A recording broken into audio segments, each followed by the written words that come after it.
మనోరూపేక్షుకోదండ పంచతన్మాత్రశాయక. అమ్మవారు కుడివైపు పై చేతిలో 5 బాణములు పట్టుకుంది. 5 పుష్పబాణాలే.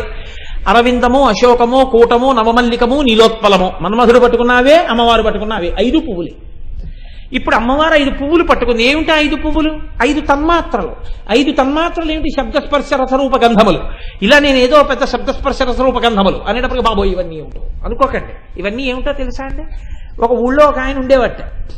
ఆ ఊరి పేరు ఏమిటండి మీ ఊరి పేరు అని అడిగారు అనుకోండి. నక్కగోతుల అగ్రహారం అని పేరు దానికి. నక్కగోతుల అగ్రహారంలో ఉంటున్నామండి, నక్కగోతుల అగ్రహారంలో ఉంటున్నామండి అని.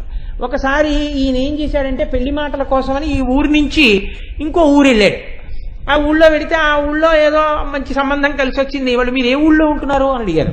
నక్కగోతుల అగ్రహారం అంటే వీడు నక్క చిత్తులు లాంటి వాడేమో అలాంటి ఊళ్ళో ఉన్నాడంటే అనుకుంటారేమో అని ఆయన అన్నాడు. జంబుకారంధ్రాగ్రహారం అన్నాడు. అంటే వాళ్ళు అబ్బా ఎంత గొప్ప అగ్రహారం అండి అంటే బాగా వేదం చదువుకున్న వాళ్ళు ఉంటారేమో అక్కడ. అవునండి, చాలా మహాపురుషులు అందరూ ఉంటారు. అందుకనే దానికి అటువంటి పేరు వచ్చింది అని జంబుకారంధ్రాగ్రహారం. ఇదేంటి పెళ్లి కుదిరిపోయింది, అంతా అయిపోయింది, ఓసారి మీ ఊరు వద్దాం అనుకుంటున్నామండి. రండి తప్పకుండాను. ఎక్కడ మీ ఊరు? ఏం లేదండి, కాకినాడ వచ్చేసి కాకినాడ నుంచి మీరు బస్సు చూస్తే ఏదో ఫలానా చోటుకి వెళ్ళే బస్సు ఉంటుంది, కండక్టర్ని అడగండి ఎక్కించుకుంటారు. కండక్టర్ దగ్గరికి వెళ్ళి అంటే జంబుకారంధ్రాగ్రహారం ఆ ఊరి బస్సు ఎప్పుడు వెళ్ళలేదన్నాడు. అందులో సంస్కృత పండితుడు కూర్చున్నాడు. ఆయన అన్నాడు ఏ ఊరు అన్నాడు. జంబుకారంధ్రాగ్రహారం అన్నాడు. ఎవరి కోసం అన్నాడు. ఫలానా ఆయన కోసం. ఓహో పెళ్లి కుదిరింది ఈ మధ్య మీ వాళ్ళతో నేనేంటి? ఆయన నవ్వుకున్నాడు. ఇలా చెప్పాడు అనమాట. జంబుకం అంటే నక్క, రంధ్రం అంటే గొయ్యి, నక్క గోతుల అగ్రహారం అనండి ఈ బస్సు ఎడుతుందన్నాడు. జంబుకారంధ్రాగ్రహారమే నక్కగోతుల అగ్రహారం. మనం రోజు అనుభవిస్తున్న తన్మాత్రలే శబ్దస్పర్శ రసరూప గంధములు. అవి ఆ పేరుతో చెప్తే ఏమిటో అనుకుంటాం. అవే మనం రోజు అనుభవిస్తున్న సుఖాలు. అవే అమ్మవారు పట్టుకున్న 5 బాణాలు. చూడండి, ఈ 5 బాణాలే శబ్ద. 5 ఇంద్రియములు ఉంటాయి మనకి, జ్ఞానేంద్రియములు. కన్ను, ముక్కు, చెవి, నాలుక, చర్మము. ఈ 5 ఉంటే ఏం కాదు. ఈ 5ంటితో 5 తన్మాత్రలు ఉంటాయి. ఇవి బ్రహ్మాండ పిండాండ అనుసంధానం చేస్తుంటాయి.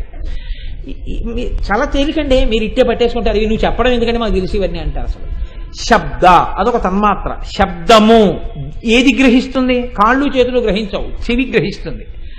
శబ్దము చెవి పట్టుకుంటుంది. శబ్దము చెవి పట్టుకుంటుంది. చెవికి సంబంధించినటువంటి ఈ శబ్దమన్న తన్మాత్ర వాయువుకి సంబంధించింది. బ్రహ్మాండంలో వాయువులో ఈ శబ్దం తిరుగుతుంది. ఇప్పుడు నేను చెప్పినటువంటి శబ్దం మీరు ఇలా ఇలా క్యాచ్లు పట్టక్కర్లేదు, వాయువులో వచ్చేస్తుంది అంతే.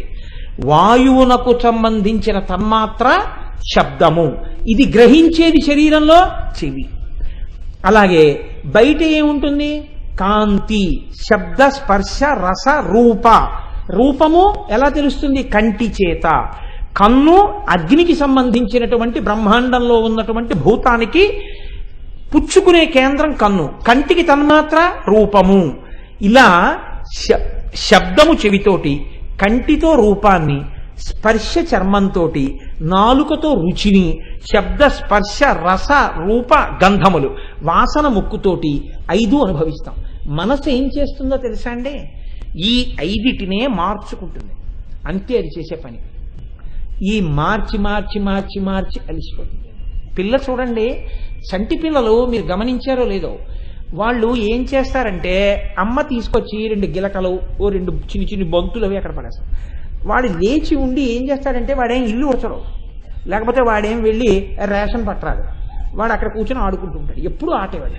వాడు ఏం చేస్తాడంటే కాసేపు ఈ గిలకతో ఆడుకుంటాడు, కాసేపు ఈ బంతితో ఆడుకుంటాడు, కాసేపు ఇంకో దాంతో ఆడుకుంటాడు.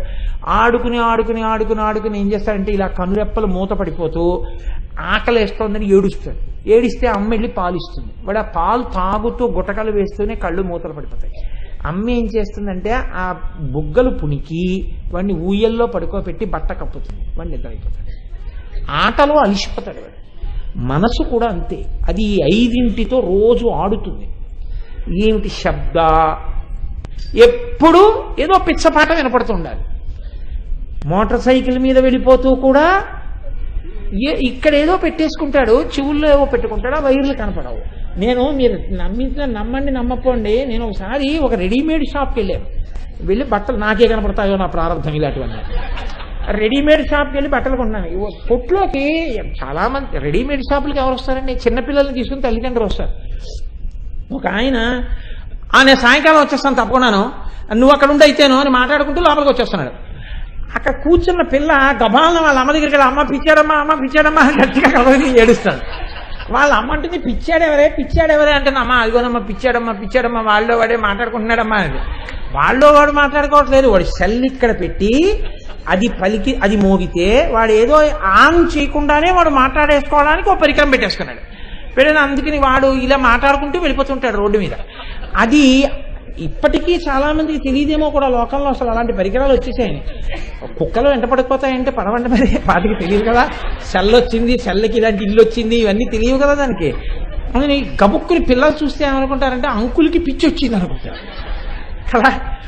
అందుకని లేనిపోని ఇబ్బందులన్నీ వస్తుంటాయి ఇలాంటి వాటితోటే. ఏమైంది పోయి తీసి మాట్లాడితే వచ్చేసి అర్జెంట్ ఏముంది పెట్టేసుకుని మాట్లాడేస్తుంది. ఆ పిల్ల భయపడిపోయింది, పిచ్చాడు వచ్చాడు. అలా ఏమైపోతుందంటే శబ్దము ఒక తన్మాత్ర, దాంతో అది అనుభవిస్తుంది సుఖాన్ని.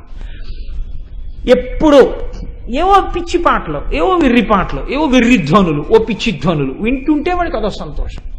అలా ఎప్పుడు వాడు వింటున్నాడని కూడా ఇంకోటి వినడానికి ఉండదు, వాడు పెట్టుకుని వింటూ ఉంటాడు. వింటూ వాళ్ళు వాడే విరినవులు నవ్వుకుంటూ అలా ఏదో అదేదో ఈ అనమాచారి కీర్తనం అయితే గొడవలేదు, కానీ అది ఉన్మాదం కల్పించే వింటూ ఉంటాడు. శబ్దము అలా వాడు పుట్టిన దగ్గర నుంచి రాత్రి నిద్రపోయే వరకు వింటాడు అనుకుంటున్నారేమో. కొంతసేపటి కదా అంటుంది విసుగొచ్చింది తీసేస్తుంది. ఇప్పుడు ఏం చేస్తుంది? వెతుక్కుంటుంది. మళ్ళీ ఏం చేయాలి? ఉండనే ఉంది ఇంట్లో, అది చేతిలో ఇలా నొక్కుతుంటే 108 తిరుగుతాయి. తిప్పి ఇందులో 2 నిమిషాలు చూస్తుంది అంతే. వాడే మిమ్మల్ని చూడనిస్తాడేంటి? అకస్మాత్తుగా ఓ పళ్ళు తోముకుంటున్నవాడో కాళ్ళు కడుక్కుంటున్నవాడో వస్తాడు. వచ్చేటప్పటికి మళ్ళీ వెంటనే ఇంకోటి నొక్కి అక్కడ ఇంకొంచెం చూస్తుంది, ఇక్కడ ఇంకొంచెం చూస్తుంది. ఏమిటంటే అన్నం తినేవాడు కాస్త కూర, కాస్త పచ్చడి, కాస్త పప్పు, ఓ గంట 2 గంటలు. ఆఖరికి ఏం చూసావు అని అడిగారు అనుకోండి, ఏడు చూసాను నాకు అర్థమైంది ఏంటి, ఇది చూశాను ఇది చూశాను అయోమయం అయిపోయింది. ఆ తర్వాత ఇంక విసిగెత్తిపోతుంది. ఇది అలా బారేసి ఆ స్విచ్ కట్టేస్తాం. కాబట్టి ఇప్పుడు శబ్ద రూప 2 అయిపోయాయి. ఇప్పుడు ఏం చేయాలి? వంటింట్లోకి వెళ్ళి అలా వెతుక్కుని డబ్బాలన్నీ తీసి చింతపండు, మిరపకాయలు ఇవి వీడి తినడానికి పనికిరావు. ఆఖరికి పాపం వీడికి ఇడ్లీలోకి పనికి వస్తుందని వేయించిన శనగపై పెట్టింది ఆవిడ. పని ఏం లేదు, ఓ పళ్ళెల్లో పోసుకొచ్చి ఆకలి లేదు, తోచట్లేదు, అందుకు తినేస్తుంటాడు. మీరు చూసారో లేదా రైళ్లలో కాలక్షేప బఠాణి అని అమ్ముతారు. కాలక్షేప బఠాణి అంటే నీ బతుకులో ప్రశాంతంగా కూర్చోవడం అలవాటు లేదు కాబట్టి తినేయి అని అమ్ముతున్నాడు. అంటే వాడు అంత నీచంగా మీకు చెప్తాడు. నువ్వు ప్రయాణం చేద్దామని ఎక్కావు, రాజమండ్రి వెడుతున్నావు సామర్లకోట నుంచి, కానీ నువ్వు ఉత్తినే కూర్చోలేవు. ఇప్పుడు నువ్వు వినడానికి ఏమీ లేవు, చూడ్డానికి ఏమి లేవు. అవి కనపడతాయి తప్ప నువ్వు కోరుకున్నవి ఏం కనపడవు. ఇక్కడ ఇలా అంటే కనపడేవి ఏం లేవు. అందుకని నువ్వేం చేస్తావంటే నీకు ఇప్పుడు సిద్ధంగా ఉన్నది ఏంటంటే ఇదొకటే, దానికి మేతట్టుకొచ్చాను కొనేసుకో. ఎందుకు తినడం? ఆకలేసి కాదు, నీకు 5 తన్మాత్రలో ఏదో ఒకటి పని చేయాలి. ఈ గ్రైండర్ వాడుకో, కాలక్షేప బఠాణి, దారుణాతి దారుణమైన మాట. వీడు వెంటనే 2 రూపాయలు ఇచ్చి కొనుక్కుంటాడు. పటక్ పటక్ పటక్ పటక్ అని నవ్వుతుంటాడు. అదొక పెద్ద సంతోషం. ఆ వేరుశనగ పప్పులు, ఇంకా ఆ కంపార్ట్మెంట్ నిండా అది కొట్ట, పప్పులు విప్ప తిన అవన్నీ పోసేస్తే అవన్నీ ఈగలు దోమలు. వీడు వెళ్ళిపోయిన తర్వాత ఎలా ఉంటుందంటే ఒక విపరీతంగా గడ్డి, జనపకట్టలు, కుడితి తాగేసి పేడ మూత్రం విసర్జించి ఒక ఎద్దు వెళ్ళిపోతే పొలానికి ఎలా ఉంటుందో పశువుల కొట్టం, వీడు కూర్చుని వెళ్ళిపోయిన రైల్వే కంపార్ట్మెంట్ సీట్ అలా ఉంటుంది. అంటే వాడు అంతగా వశుడయ్యాడు తన్మాత్రలకు. వాడు ఏసీ బోగీలో కానీ ఎక్కాడో ఇక ప్రారంభం ఎదురుపెట్టవాడు. ఎందుకంటే ఇందులో కనీసం కొన్ని బయటికి విసురుతాడు, అక్కడ అర్థం ఏముంటుంది, వాడు అక్కడే పారేస్తాడు. నీకు అసహ్యం అయితే నువ్వు ఎత్తుకోవాలంతే. నా కర్మ కొద్దీ ఇవాళ ఇది దొరికింది అనుకుని మీరు అనుభవించారు, నా ప్రారంభం ఇలా అయిపోతుంది అనుకుని అనుభవించారు. ఇది ఇలా తిరుగుతోంది నీ బతుకు. అమ్మవారు చెప్పిందండి, నేను చెప్పాను అనుకుంటున్నారేమో మీరు. ఇవన్నీ ఏంటంటే లలితా సహస్రం చెప్తానని ఇవన్నీ చెప్తున్నారు అనుకోకండి. నేను పరమసత్యాలు చెప్తున్నాను మీకు. లలితా సహస్రమే నేను చెప్పేది.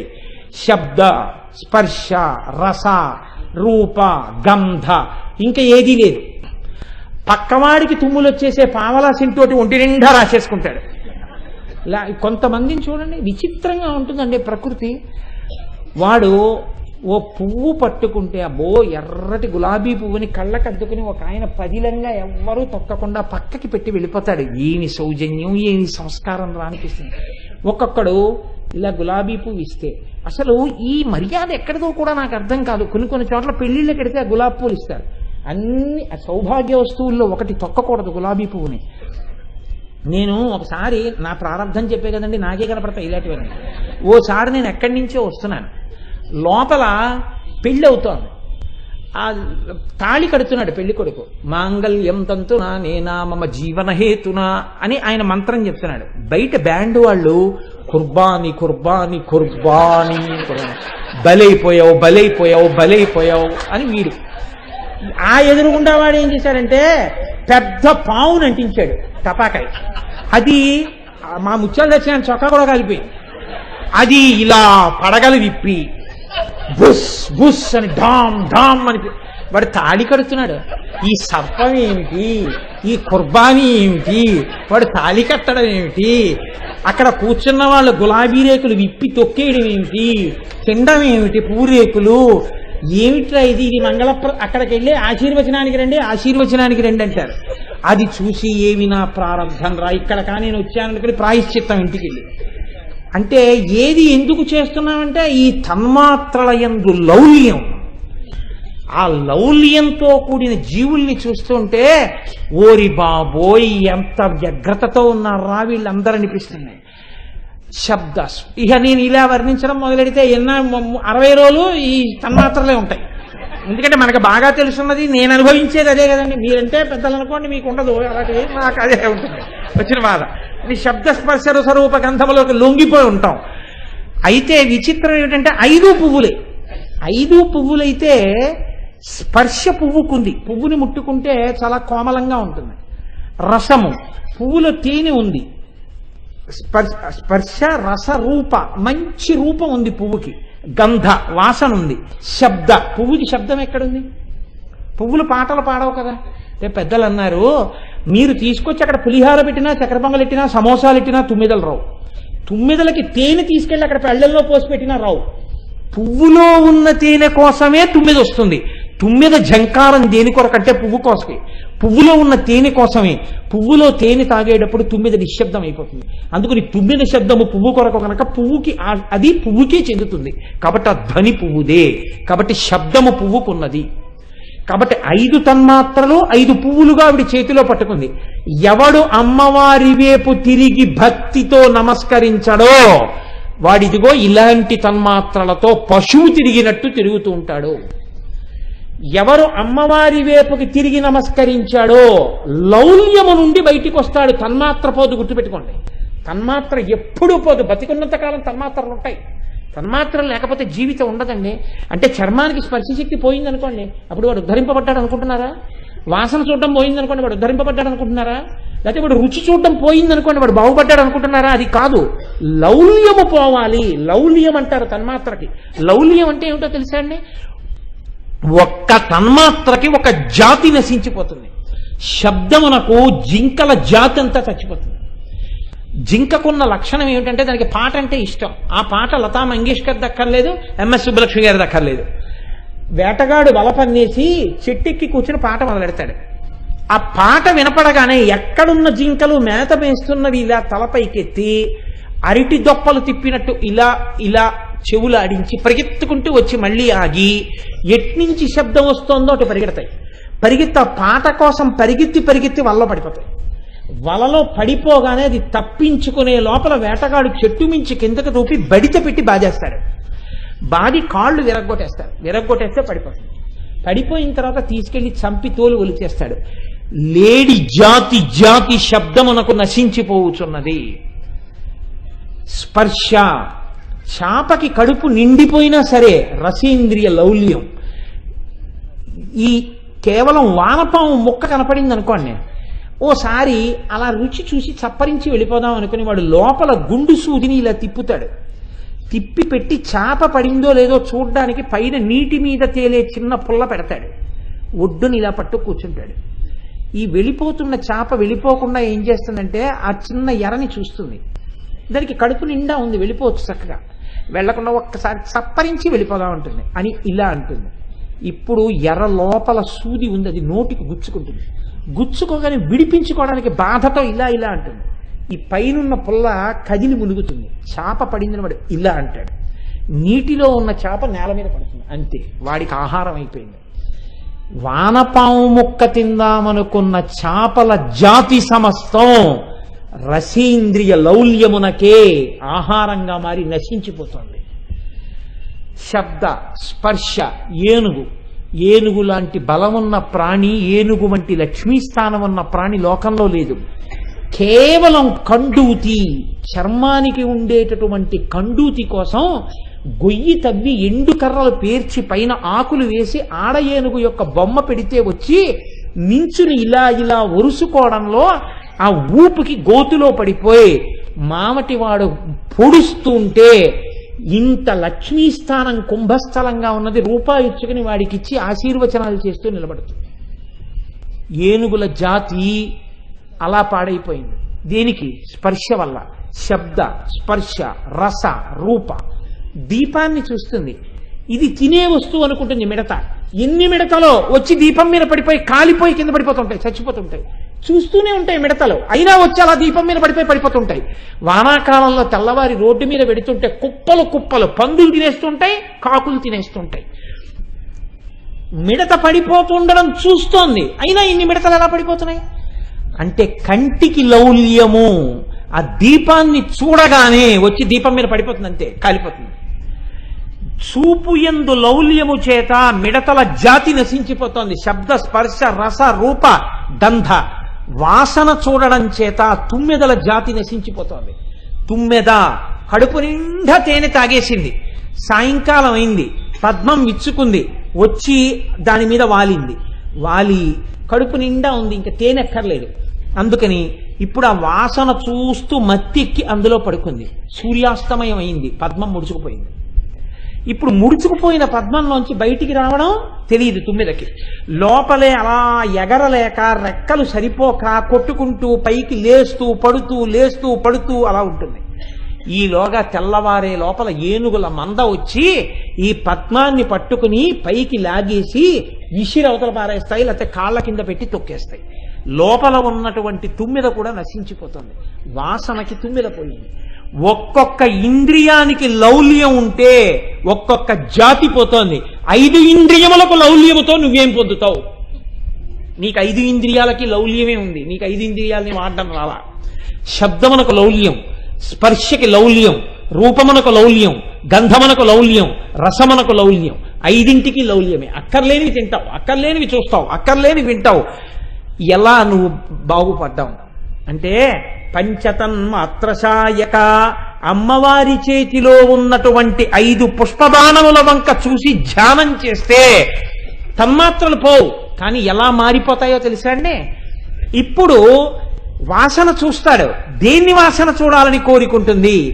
ప్రతిరోజు తెల్లవారగానే ఒక్కసారి నిన్నను పూజ చేసినటువంటి సుగంధ పరిమళములు విరజల్లేటటువంటి పుష్పములు సంపంగి పూలు నా అమ్మ పాదముల మీద పెట్టాను. నిన్న ఉదయం నుంచి ఇవాళ ఉదయం వరకు అమ్మవారి పాదముల మీదే ఉండి తన ప్రాణం వదిలిపెట్టేసే ముందు రెక్కలు ఇలా ముడిచేసి తల వాల్చేసేటప్పుడు అమ్మవారి పాదముల మీద తల వాల్చేసింది. ఈ పువ్వు జీవితంలో ధన్యత పొందిందని ఇలా తీసి కళ్ళకద్దుకొని వాసన చూస్తే నలిగిపోయి వాడిపోవడంలో కూడా సుగంధ పరిమళములు వస్తుంటే అమ్మ పాదముల మీద లత్తుక అంటుకుని జన్మ ధన్యమైపోయిన పువ్వు అని నువ్వు తల మీద పెట్టుకుని ఎప్పుడెప్పుడు అమ్మ పాదముల మీద అర్చన చేయబడిన నిర్మాల్యాన్ని వాసన చూద్దావా అని నీకు తాపత్రయం వస్తే ఎప్పుడెప్పుడు ఘంటానాదం చేస్తూ సాంబ్రాణి వేసి ఇంట్లో సాంబ్రాణి పొగల మధ్య కూర్చుందావా అని నీకు అనిపిస్తే నీ ముక్కుకు వాసన ఉన్నా నువ్వు లౌల్యమునకు గురి కాలేదు. అది ఈశ్వరారాధనకి పనికొచ్చింది. పువ్వు తీసుకొచ్చి సంపంగి పూలు ఇచ్చారు. అంతకుముందు ఏం చేసేవాడు? అవి వెంటనే దండ కట్టి చేతికి కట్టుకుని అనేవాడు.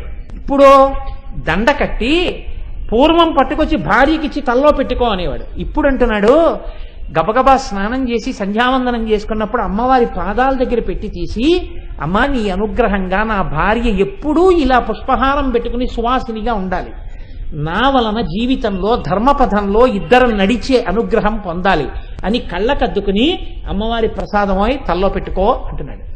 అప్పుడు పువ్వులు వాసన చూసావు, ఇప్పుడు వాసన చూసావు, ఇప్పుడు అమ్మవారి ప్రసాదం అని కళ్ళకద్దుకుని వాసన చూస్తున్నావు, ఇప్పుడు ఈశ్వర నిర్మాల్యంగా ఈశ్వరానుగ్రహంగా దాని వాసన చూస్తున్నావు, అప్పుడు కామదృష్టితో వాసన చూసావు. మారిందా లేదా తన్మాత్ర?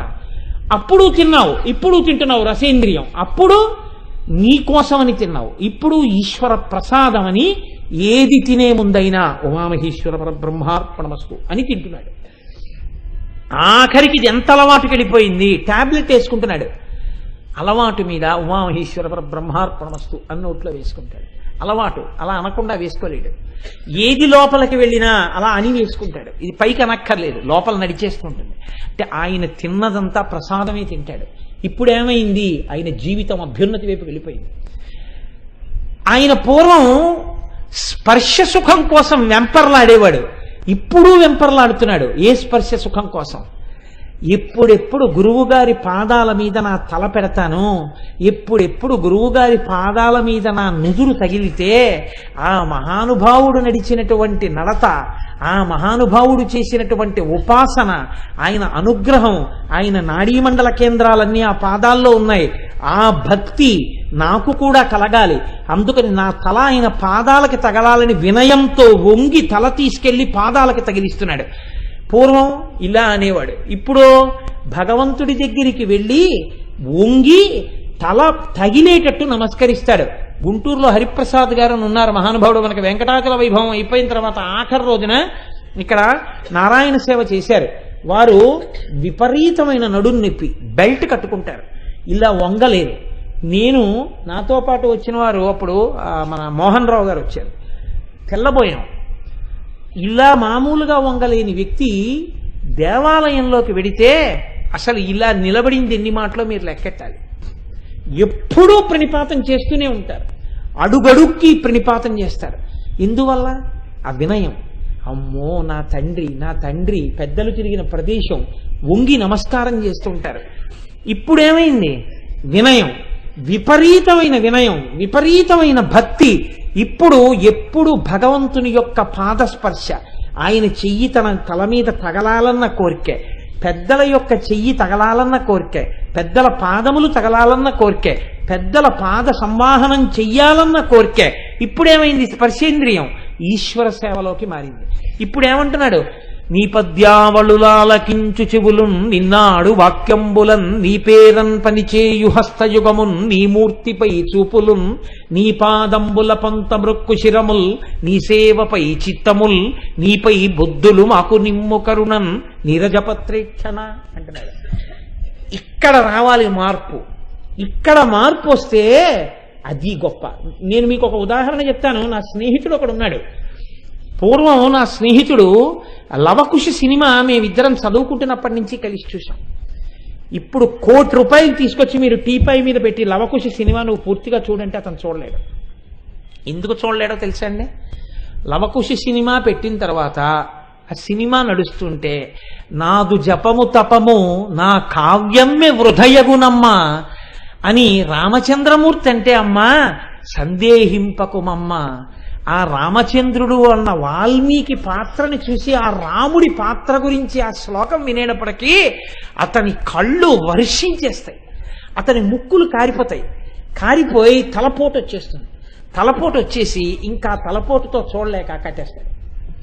₹1 కోటి ఇవ్వండి, అతను పూర్తిగా చూడలేడు ఆ సినిమా. ఎందుకు చూడలేడంటే ఆ ఉద్వేగాన్ని పొందేస్తాడు. అంతకుముందు ఎందుకు చూడగలిగాడు, ఇప్పుడు ఎందుకు చూడలేకపోతున్నాడు అంటే ఇప్పుడు చూస్తున్న కళ్ళు మామూలుగా చూడలేదు. ఆ చూపులలో పాత్ర కనపడదు, సీతమ్మ కనపడుతుంది. ఆ చూపులకి రాముడే కనపడుతూ ఉంటాడు, ఆ చూపులకి లవకుశులే కనపడుతుంటారు, భావోద్వేగాన్ని పొందుతుంటాడు.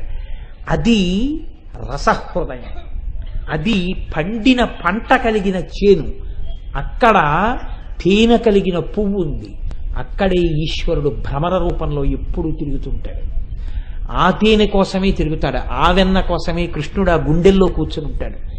ఇదే శంకర భగవత్పాదులు భృంగీచ్ఛా నటనోత్కట కరిమదగ్రాహీ స్ఫురన్ మాధవాహ్లాదో నాదయుతో మహాసితవపు పంచేషు నాచాధృత సత్పక్షస్సు మనోవనేషు నపునః సాక్షాన్మదీయే మనోరాజీవే భ్రమరాధిపో విహరతాం శ్రీశైలవాసీ విభు అంటారు. కాబట్టి పంచతన్మాత్ర శాయక అమ్మవారి అనుగ్రహం ఉంటే ఈ 5 తన్మాత్రలు లౌకికంగా తిప్పడానికి బదులు ఇప్పుడు అనుభవిస్తాడు. అమ్మవారి అనుగ్రహంగా జీవితాన్ని పండించుకుంటాడు. ఈ 4 మార్పులు రావడమే జీవితానికి ప్రధానం. ఇవి ఎప్పుడు వస్తాయి? అమ్మవారి కాంతి మీద పడి అమ్మవారి చేతులు అమ్మవారి ఆయుధాలు దర్శనం చేస్తే ధ్యానం చేస్తే ఈ మార్పు రావడానికి ఆవిడ పట్టుకుంది తప్ప ఏదో పట్టుకోవాలని పట్టుకున్నది కాదు. ఇది ఆవిడ కారుణ్యం. ఇది తెలుసుకో అని చెప్పడం లలితా సహస్రనామ స్తోత్రంలో ఈ నామాలు. కాబట్టి రేపటి రోజున మళ్ళీ వేరొక విషయాలు మిగిలినటువంటి నామాల్లో నామాన్ని వివరణ చేస్తాను.